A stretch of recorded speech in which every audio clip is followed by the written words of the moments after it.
চাকরি সুবিধা নেওয়ার জন্য ছবি দেখাবে। এই যে দেখেন, আমি তো যুব দলের নেতা, অমুক নেতার সাথে ছবি আছে, তমুক নেতার সাথে ছবি আছে।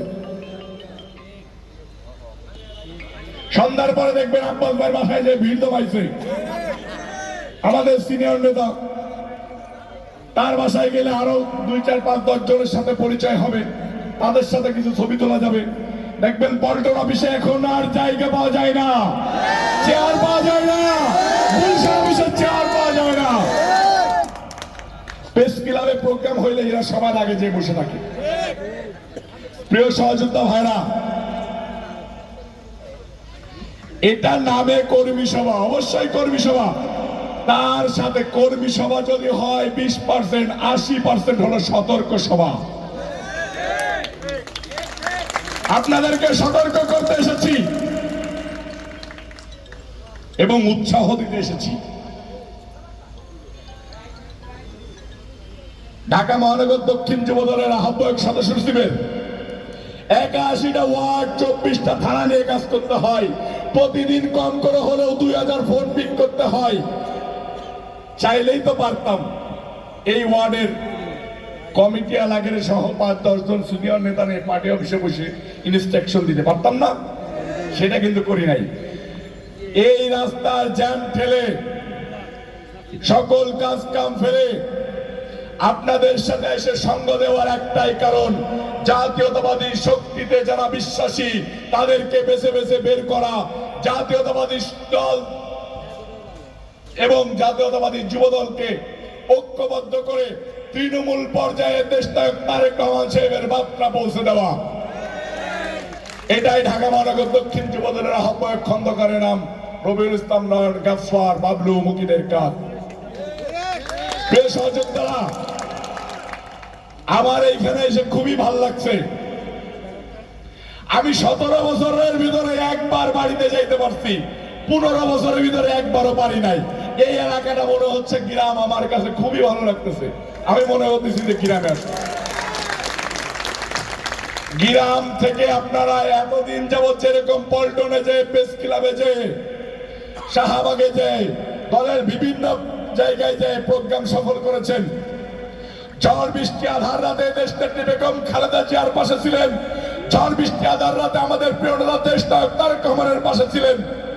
ঠিক একইভাবে এরকম চান্দোয়া পড়া ছায়ার নিচে দাঁড়িয়ে এই তৃণমূল থেকে যুব সমাজকে ঐক্যবদ্ধ করতে হবে, দেশনায়ক তারেক রহমান সাহেবের হাতকে শক্তিশালী করতে হবে, দেশনেত্রী বেগম খালেদা জিয়ার হাতকে শক্তিশালী করতে হবে। সেটার ধারাবাহিকতায় আপনাদের প্রতি নির্দেশনা, আপনারা মা বোনদের মন জয় করবেন, আপনারা কৃষক শ্রমিকের মন জয় করবেন, আপনারা এইসব সাধারণ দোকানদার, রিক্সাওয়ালা, ঠেলাগাড়িওয়ালা, ভ্যান চালকদের মন জয় করবেন। আপনার কর্মকাণ্ডের মাধ্যমে জাতীয়তাবাদী শক্তিতে বিশ্বাসী যারা, শহীদ রাষ্ট্রপতি জিয়াউর রহমান সাহেবের আদর্শে বিশ্বাসী যারা, শহীদ রাষ্ট্রপতি জিয়াউর রহমান যেরকম কৃষকের কাছে ছুটে গিয়েছেন, শ্রমিকের কাছে ছুটে গিয়েছেন, খাল খনন করেছেন, রাস্তা মেরামত করেছেন, গাছ লাগিয়েছেন, মানুষের মুখে হাসি ফুটিয়ে দিয়েছেন, আপনার ভিতরে শহীদ রাষ্ট্রপতি জিয়াউর রহমানকে ধারণ করতে হবে। আপনাকে এই শহীদ রাষ্ট্রপতি জিয়াউর রহমান হইতে হবে।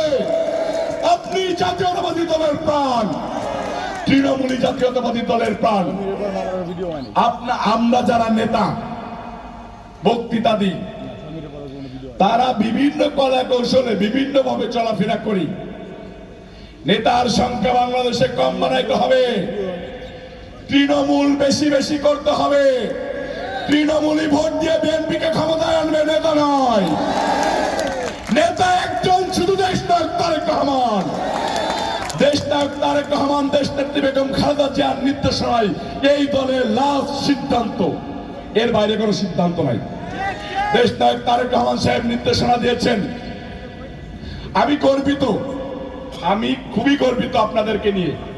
ঢাকা মহানগর দক্ষিণ যুবদল সারা বাংলাদেশের তুলনায় সবচেয়ে কম বহিষ্কার করতে হয়েছে।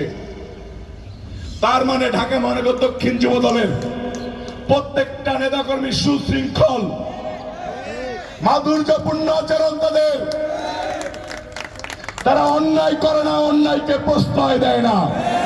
আমার এই আশা কি থাকবে ভবিষ্যতে? থাকবে ভাই।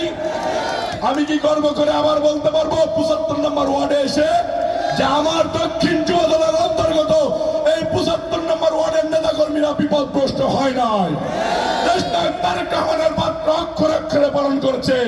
দেশনায়ক বেগম খালেদা জিয়ার কথা তারা চিন্তা করে কোন প্রকার কোন অন্যায় কাজের সাথে লিপ্ত হয় নাই। আপনারা যদি এই কাজগুলা করতে পারেন, আপনারা যদি সমাজে নিজের মাথাকে উঁচু করে দাঁড়া করাইতে পারেন, সামাজিক কর্মকাণ্ডে নিজেকে লিপিবদ্ধ করতে পারেন, আপনাকে দেখে এই দলে আরো 500 মহিলা ভোটার বাড়বে, 5000 পুরুষ ভোটার বাড়বে। এটাকে আপনার জন্য গর্বের বিষয় নয়? এটাকে আমার জন্য গর্বের বিষয় নয়? এটা কি দেশনায়ক তারেক রহমান, দেশনেত্রী বেগম খালেদা জিয়ার জন্য গর্বের বিষয় নয়? দেশনেত্রী বেগম খালেদা জিয়া আমাদের মাতা, আমাদের নেত্রী। আর খুনি ফ্যাসিস্ট মাফিয়া হাসিনা, তাদের দুজনের ভিতরে একটা ডিফারেন্স। আমাদের নেত্রী, আমাদের মা, আমাদের গণতন্ত্রের জননী আমাদেরকে ছেড়ে বাংলাদেশের মাটি থেকে পালিয়ে যান নাই। সুযোগ ছিল, আমাদের নেত্রীর সুযোগ ছিল আরামায়েশে জীবনযাপন করা। আমাদের নেত্রী সেটা করে নাই, কারাগারকে বেছে নিয়েছেন। আমাদের প্রিয় নেতা